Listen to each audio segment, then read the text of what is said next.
Bueno, vamos a comenzar entonces, no los aburro más, vamos a darle la bienvenida a Lhoest. Louis es ingeniero en informática y licenciado en marketing y negocios y managing partner de Belgian Company International, con más de 15 años de experiencia en importantes proyectos basados en activity-based working. Louis ha identificado los insights más relevantes para contribuir a este modelo y compartirá con nosotros un acercamiento holístico en la vida laboral en el siglo XXI. Lo recibimos con un fuerte aplauso.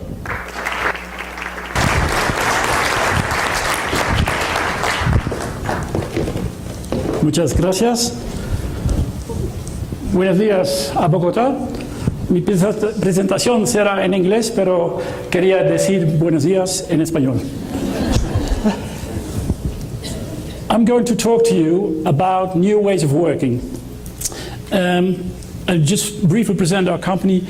We are doing this for about 25 years, where we help organizations to rethink the way they work. We are passionate about creating a better world of work, and we believe that the work environment can be an instrument for change in doing so. And that's what we focus on. We help organizations that are going to move into a new building or that are rethinking of refurbishing the current work environment to use that moment as a moment for change. And to approach that in a holistic way, not only looking at the work environment, but also looking at technology and at the behaviors. Because in our vision, these go together. You can't just change the work environment without changing the technology, without looking at what are then the rules of engagement, how we work together. So that's what we look at. Our world is changing. That's why we need to look at this. The world is changing on different aspects. One is technology, and Philip Ross will tell you far more on that in a speech later on, where you will see that technology is having such a pace of change that it's hard to keep up with it. And it has a big impact on us, on people, on organizations, on how we do things, how we communicate, how we collaborate. We're also becoming more and more global. Although we work locally, we get informed by everything that happens globally. Look at the WORKTECH. The WORKTECH spreads information from knowledge elsewhere in the world, experiences in Australia, in Singapore, in Scandinavia, which is now available to all of us through the technology, but also through these kind of conferences. Which means that we need to think, what can we learn from what happens globally in other organizations, but apply it locally. The biggest mistake we can make is to just make a blueprint of something that comes from another country and position it in our country. And the third thing we have to look at is diversity. It's a need for change, because we nowadays will have about 4 generations of people working in our organizations who all have different needs. It isn't one size fits all anymore. We can't just say everybody has one desk and just do all your work there. So there's a chance and opportunity to support that in a better way, and that's what new ways of working is about. Another reason to do so is that our current offices do not perform well. We have done a lot of measurements of occupancy of current work desks in different countries, and everywhere it's almost the same. On average, about 50% of desks, individual desks, are being occupied, which means that 50% of the time people are not at their desk while they're working. What are they doing, and how could we support them better when they're working but not at the desk? Also, our meeting rooms are used quite badly. Most meetings are between 2 and 4 people. About 60 to 80% of them. Still, we make a lot of large meeting rooms in organizations which are never used well. So how can we support that in a better way? And there are other things that we can support better, and that in fact lead to rethink how we work. Because if 45% of the employees today don't feel that the current work environment enables them to be productive, something is wrong. And there's a huge opportunity to increase this. Because increasing productivity by 10% is an enormous amount of value for people and for the organization. So that's what we look at. Look at the momentum of moving into a new building or refurbishing the current building to say, so what are we going to do? How do we want to work? What does that imply for our workplace? And are we going to a traditional workplace again, with assigned seating and just one desk for everybody and some meeting rooms and some collaboration space? Or are we going to the extreme, not have an office at all, and just work in the cloud? or a combination with the cloud and third-party workplaces, co-workplaces like WeWork? Or are we going to sit somewhere in the middle? That's a choice you now have today. And it's a very important choice for the management and leadership of organizations to make, because it has a big influence on the culture and the productivity of an organization. And that's what New Ways of Working is about defining your choice, what fits your organization, your clients, your customers, and your people. And we used to call that activity-based working because it's based on looking at the activities people need to perform. What do you do on an average day? And how much of your time do you spend on that? And how could we enable you as a person to be performing at the best of your abilities? And because people are different, that means that we need to make a variety of work settings where people can choose from. And depending on the activity they do, they go and use that work setting with whom they need to do it and when they want to do it. So it's about flexibility. It's about empowerment, but it's about trusting your employees, treating them like adults, like accountable people. And it has an implication on leadership style. It means that we need to lead in a different way, not micromanage, but give people freedom, give them choice. Because if you give people choice, they will use that in the best possible way. And it will give a lot of benefits to the organization, but also to the individual. And people will like to work for you. So it attracts talent. And that's something we will see in a number of benefits from clients we've worked with. So all these organizations went on this journey for different reasons. Reasons that have to do with mostly one of those four topics or all of them. Because they want to improve productivity, because they want to be better than a competition, because they want to attract talent and retain talent, because they want to save costs. There's nothing bad about saving costs. If it's the only thing you do, it might not be the best thing to do because it's not what people like. And there are other ways to, in fact, earn more and by that having a bigger margin. So these four elements, these four benefits are the key benefits that activity-based working, new ways of working bring to the organization, but also bring to people. And it starts with the business and people perspective. And this is very important. Whatever journey you go on to rethink your way of working, to rethink what are we going to do with our office, what kind of technology are we going to use, start with this. Why are we doing this? What does really matter to us? And what do we want to commit to from a leadership perspective? It's not about good or bad. It's about what do we want. And are we going to live up to this when we have defined what we call guiding principles for our way of working? And translate that into guidelines for the work environment, guidelines for IT, and guidelines for behavior. Because that is what drives the process of creating the solutions. To live up to the guidelines that make that way of working work. And that's not easy, because you need to be consistent. It's also based on data, because you can't make great work environments if you don't have data that supports whatever decisions you want to make. Data are never the absolute truth. We use a tool called Lhoest, and you will hear a lot about Lhoest later on, so I won't go into that. And also made an activity module, so a module on top of the Lhoest database, which is also powered by Lhoest, which for us gathers data on the activities people perform during a normal working week, but also the level of focus they would like to have, and the barriers they see to, for example, working more paper independently, or to collaborate better. That data, together with the occupancy data, so the data how well is the current environment is used as a starting point for a discussion with leadership, but also with employees about, so what do we need in the future? And one of the things that we measure is, let's say, the time people spend on different activities. In the 25 years we've worked with activity-based working, we have found that there are about 9 different activities people do during a normal working week in an office. You can see them here. Some are individual, like individual focus work, or individual process work is work where you can be interrupted. Some are collaborative, and there are different types of collaboration which have different kind of characteristics. So they also need different types of solutions to support them. It's in fact the same as you have at home. At home you have a bedroom to sleep, you have a living to live and to enjoy yourself, socialize. You have a kitchen to cook.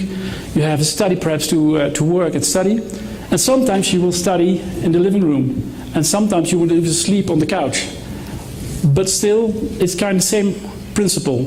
Make specific facilities for specific activities to enable people to perform at their best. Out of the survey for the activities come patterns like these, where you can see in the blue the amount of time people spend on individual activities, and the colored ones are different types of collaboration. This is kind of a typical, let's say, outcome from such a survey. And it's used to define, so if we talk about individual focus, what are the best functionalities we need to enable people to have really focus when they work? That's not open plan. That's not a meeting room either. That might be something you want to have for individuals, so far more individual settings which have far more acoustic and visual privacy. So when we apply this, we can make a variety of settings where we translate the activity patterns together with the other data based on the guiding principles, based on the guidelines, so the aspirations of how you want to work, into the workplace. And you get a variety of settings. And it's not open plan, it's not enclosed offices, it's not cubicles, I forgot the word because they're so old-fashioned. But it's a mix of settings that is in fact supporting the activities in your organization, in your department. And it means for the building and for the built environment, in fact, that we create new opportunities to think about the structure of the building. New opportunity to think about how we're going to group people, how we're going to group functionality. What are the kind of collaborations we want to improve in the organization? How do we reduce silos?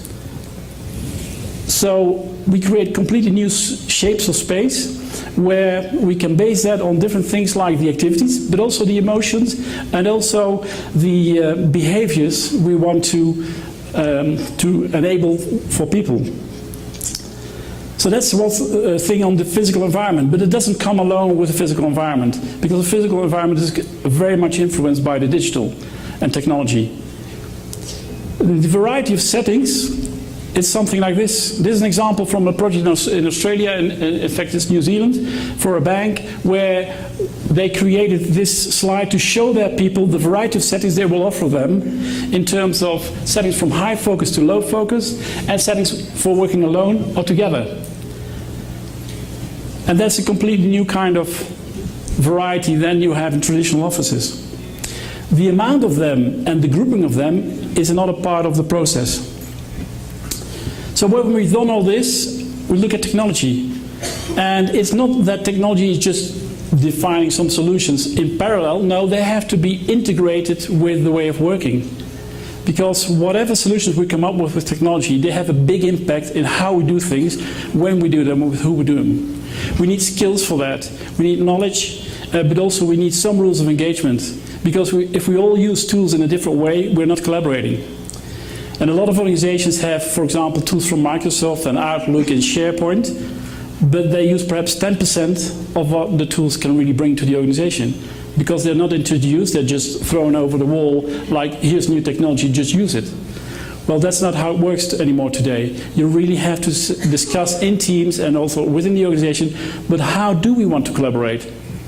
How do we share? Is the standard policy that sharing is the norm and only some things are secured? Or is it the other way around? It has a big impact on how you set up your systems and how you engage with each other and the transparency you create in the organization. So there's a number of ambitions related to the technology for activity-based working, which you can see in here, which are about, of course, making things more time and place independent. So enable us to be mobile in the office, but not only in the office, also outside. Which means that we need tools that support that in the right way, that are easy to use, that are seamless to use. But it also means that we have to enable people by giving them more skills, by helping them to understand how they could use technology to their best. And that brings us to behaviors, because this is not just introducing a variety of settings and perhaps new zoning in a building or new technology. It's about we have to get rid of a lot of clutter, because if I am going to use one setting at one moment in time, and 2 hours later I'm going to use another setting, I will be mobile in the office. I have to clean up and go to another place. So I don't want to have all the clutter around. And I need to work more smartly, because as I come into the office, I have to start thinking, what am I going to do today? How will my day be? With whom am I going to collaborate? So what's the best place to go to? And that's a change in routines, that's a change in behaviors. That looks like a big thing. When you go on a journey, it's not. But of course, every journey, because it's new, gives us some resistance and gives us some, let's say, challenges. So the journey is, in that sense, far more important than just the solution. The journey itself will drive you into using the space in the right way. And with all our clients globally, we've seen that if they go through the journey in a proper way, the day they move into the new work environment, which is activity-based, where most people, almost no one has an assigned desk, they're able to work in there. They're able to be productive as from day one, because they went on that journey. But this is about change. So change management is a key element in the process. Now, what are the benefits of this approach, of this way of working? The benefits are the ones I showed you earlier. These 4 have been measured by all clients we've worked with. And they vary. Some have an increase in productivity of 20%, some have an increase in productivity of 7%, but they all have an increase in productivity. Of course, the way they measure is also different, so it's good to acknowledge, but they all have a really perceived sense of increased productivity, but also some real productivity gains shown. They also reduce costs, because if you make an activity-based environment, you need 30 to 40% less workspace. The quality of the space will be far better, so you invest more per square meter. That's very important, because you want to enable people to really be supported in the best possible way for those activities. But you just make less, and overall you reduce your costs. And also you reduce your operational costs. In all our projects we see an employee satisfaction increase from about 10 to 50%, which means 1 to 1.5 on a scale of 10 in their yearly employer survey, which is a huge thing for an organization. And what we also measure in all these organizations is how many people would like to go back to the old way of working. After a year, after 2 years, it's almost more than 92% that don't want to go back to the old way of working, which is a huge success. Here are some examples of projects we've done. We've done projects in a lot of different countries. In Australia, we started activity-based working and did a lot of projects there. In Scandinavia, in the Netherlands, and in the UK. Started our first works in Toronto and in the US and in Chile. But these are some examples of clients. Microsoft, who we've been working in 2005 to 2008, and the real thing here for them is they print on average 1 page per 2 weeks per person.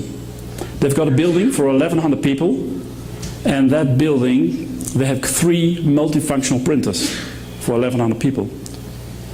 When they moved in, and the brief was to move in for 700 people in 2008, they moved in with 900 in the same space. They grew into 1,100 in 2011, all in the same space. And they're still not fully occupied, because they have a very mobile way of working. And there are other benefits on there which have to do with commuting, which have to do with sick leave, which reduces in most of the cases as well. Another one is Macquarie Bank in Sydney, which we realized in the period of 2007-2010, which was the first big project in Australia. After that, we had a number of them in a row. And they all have the similar kind of benefits as we can see on this slide. One of the things we hear a lot is people say, well, we've got a lot of paper. We can never do this. There's so much paper that will take years. It's not true, I can tell you. All the organizations we started with in different countries, in different industries, if it be pension funds or insurance, or it be, let's say, more industrial ones like Volvo Cars or Tetra Pak, they all started with a lot of paper, a huge amount of paper. And they were surprised, like Macquarie Bank, about how much paper they could just throw away digitally. It's there. And this is not about paperless. This is about using paper as an instrument, not as a tool to archive. because that's done digitally. Digitally ensures us that we can access our information whenever we need it, wherever we are. And that's part of this new way of working. And another one, and last one, is an example from Gothenburg, Volvo cars. Sorry. They use the Lhoest survey, and as you can see, this is part of the Lhoest survey, and I show you here the pre-survey, before they went into activity-based working, and the post-survey. And these are facts given by all employees that participated in the online survey for this project. You can see there's a huge increase on almost every aspect of, in this case, how they feel those activities are being supported. So, to round up, successful new ways of working is connected to these aspects. Leadership, role modeling is a key aspect. This all starts with the leadership. This starts with the vision they want to commit to, the vision they will define, but they also have to role model. Then you're on a good journey. To finish, I would like to show you a short video. It's 4 minutes, which tells the whole story. It's available online on our website to view whenever you want.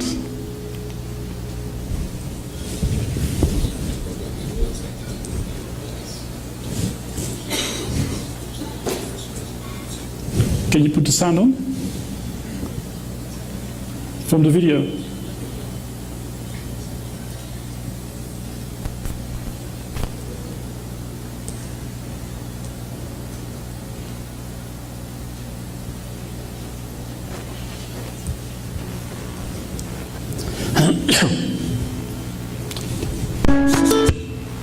Oh, sorry. Oops.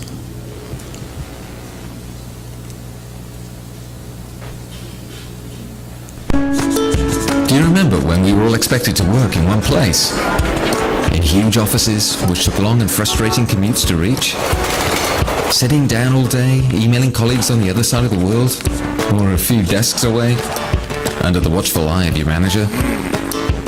Actually, many organizations still work like that, even though the world has changed. Globalization and digitization mean that for many of us it's irrelevant where or even when we work, which has enabled millions to create a better, healthier work-life balance.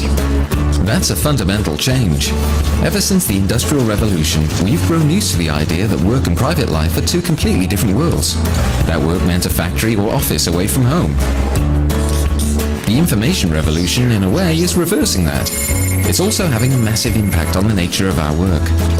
As software takes over more and more routine jobs, it's our ideas and creativity that are becoming more and more important.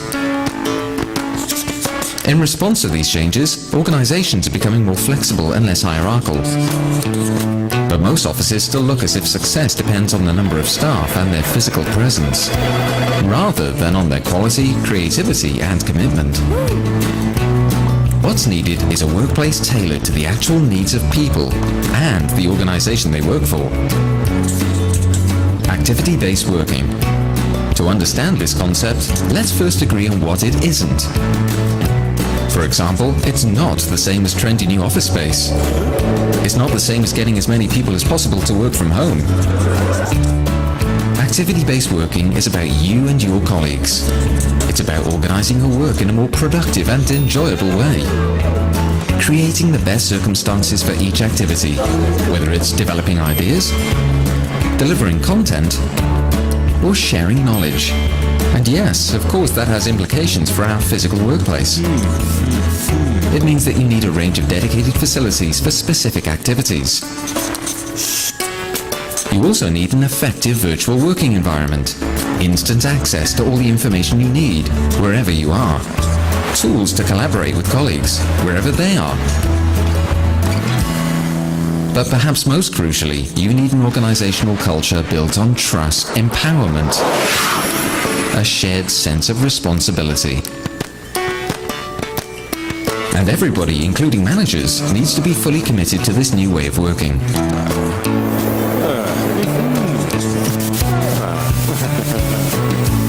It sounds challenging, and it is. But the benefits are substantial. A healthier and more sustainable workplace. More effective, engaged and motivated people.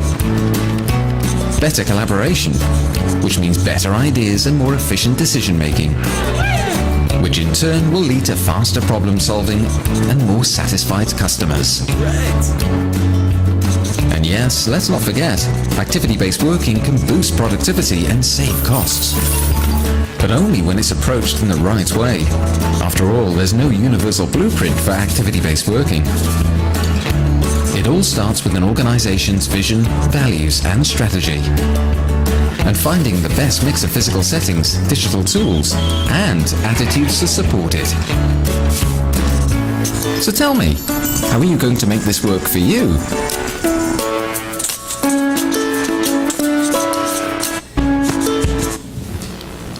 Thank you.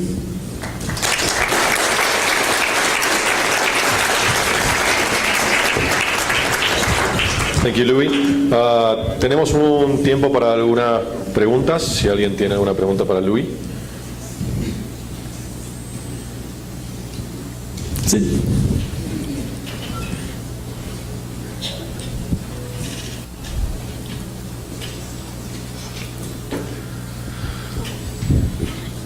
Good morning. According with your experience, how the workplace can increase the creativity thinking in the workers? Okay, so how the workplace can increase creativity for people?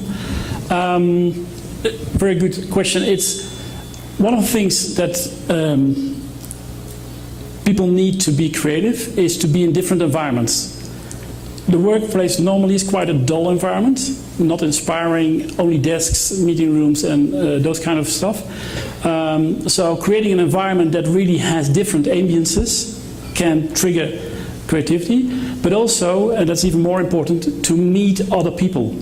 So it's what we call serendipity, where in fact the chance encounters that you just meet people in your organization, somebody you might never have spoken to because you're not directly collaborating with them, but you get an idea because they talk about something that didn't come up in your mind. And a good example for that is we did an office for Lego in London, a hub, and Lego has a hub, and one of the key challenges or key things they want to achieve was to have people to think out of the boundaries of just their department. So to think of the whole chain, although they would only speak to people close to them, also to understand what's happening elsewhere in the chain, to make better decisions in their part. So in the hub in London, they have got 4 floors, and every floor is focused on a different activity. So one is for collaboration, one is for meeting, one is for socializing, and one is for individual. So there are no team areas. And people have the whole 4 floors to their availability to go work. And the reason for doing so was to make the chances for those encounters to happen the biggest as possible, because they will move around, they will sit with people they will not sit with regularly, so you get them out of that habit and have that interaction.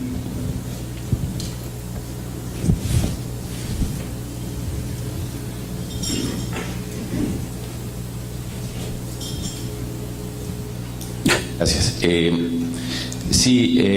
voy a referir al tema de las jerarquías en las organizaciones.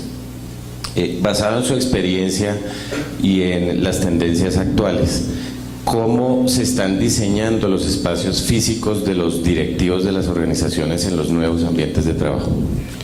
Yes, gracias para la cuestión. In fact, for the leadership, directors, CEOs, leadership teams, they follow the same journey. So if you would go to our large banks we've been working with in Australia, Netherlands, and Sweden, if you go to Lego in London, if you go to IKEA, they work in exactly the same way. They don't have an assigned space anymore. They might have an assigned area for leadership, but they use the same principles. They will have settings for collaboration, they will have settings to focus, they will have settings to have dialogues with people, and some more formal spaces. but they don't have a different space. That might be a bit bigger because they have more representative role, but in the base and the way of working is exactly the same. And we did this, for example, for a bank in the Netherlands where the 2,000 people and the leadership teams wanted to go first because they wanted to show, to role model, in fact, the change. And they went from 2 floors where they all had their own rooms and the PAs, their executive assistants, were all close to them and they all had their own privileges. They went from 2 floors to 1 floor, which they shared with all the leadership team, so 15 executives, and the executive assistants. And they started to work digitally because they all had a lot of paper, but they started to work digitally and did that first themselves, because by doing so, then when they would have a board meeting, they would ask their people, I just want the information digitally. So all the layers below would start working more digitally because they didn't need to bring paper anymore. And because they did it digitally, they said, I don't want a report of 30 pages, I want the 5. So that simple thing, like changing from going physical to digital, meant that people also were rethinking, but what are we going to communicate? Why do we need 30 pages? Couldn't we do it in 5? So they became far more aware and conscious again about what they were doing on a daily basis. Okay? Una pregunta más allá. This is one in the back. They already have the microphone. Let's say you've gone through the whole process of changing your organization, but there's a small part of your company that is allergic to change. How do you work with those people? Do you constantly keep on working with them, or you go through the hard part and let them go? Yeah, good point. There are always people that find it very difficult to go through whatever change. What we do is on the journey, we take everybody on the journey, and we help the organization to do it themselves. So we believe that if this change doesn't come from within, it won't sustain. So there will be ambassadors, for example, within the organization, which we train and which we help and which we help to create communication materials. But then they will take the people on the journey. If there are a number of people who are really staying resistant, then we say don't focus on that small group, focus on the big group. Because there's a legitimation why you're doing this. If you've defined your guiding principles and guidelines in the right way, that is what, in fact, is the legitimation for what you're doing. Because it's the best for the organization, and the people in the organization care about the organization. So you have a very good story to tell. And if some people are just not willing to cooperate at all, don't focus on them. Let them, as long as they don't become a barrier in how the place is being used, let them, let's say, find their own path, and you will see in due time that they will find a way to cope with it. Not completely aligning, but cope with it in a good way, and that's fine. Una última pregunta. Luis. Yes. Luis, thank you. Here I am. Sorry, so you were talking. Thank you. Nice to meet you. This is Camilo Ortiz from Tetra Pak. As you know, we work jointly globally. And right now we are applying or implement this concept into our new offices in Bogotá. So we are very immersed into the concept. We know about the concept, but still have many questions about the implementation. Mm-hmm. My question is related to the last question. Is about cultures, because as you know, our culture is so different from, for example, European culture and so on. So what is your best advice or concept about how to apply this concept into different cultures, because motivation and engagement comes in many occasions comes from different cultures and customs. So this is my question for you. Okay. Yeah, it's difficult to ask to answer a specific case. I would need to know a bit more about the specific case, but in different countries. We've done projects also in Singapore, in Shanghai. I've been working with a team in Chile not so long ago. And yes, there are different cultures, and that's what I meant in the beginning about localization. You have to really think very well about then how you implement it. The first thing I would say is always try to focus on the benefits it also brings to every individual. Because I'm sure for every individual, also in those departments, there are benefits. The second thing is try to think of the, let's say, the vision you have, but applying it within the barriers or the limitations of that group. So sometimes we have, because of compliance, we need to make specific areas for specific groups because there are regulations that they have to be separate from the rest. Well, that doesn't mean that they can't go activity-based, but perhaps we have to have a different settings or a different solution for them, but still trying to apply the same thinking. So it's more apply the thinking and the process than the solution. That's why the journey, the process is the very important thing. Muchas gracias, muy interesantes las preguntas. Si quedó algo pendiente, Louis y todos los ponentes van a estar acompañándonos durante el resto del día, así que siéntanse libres también de abordarlos durante el break para hacer las preguntas que les hayan quedado pendientes. Thank you, Louis.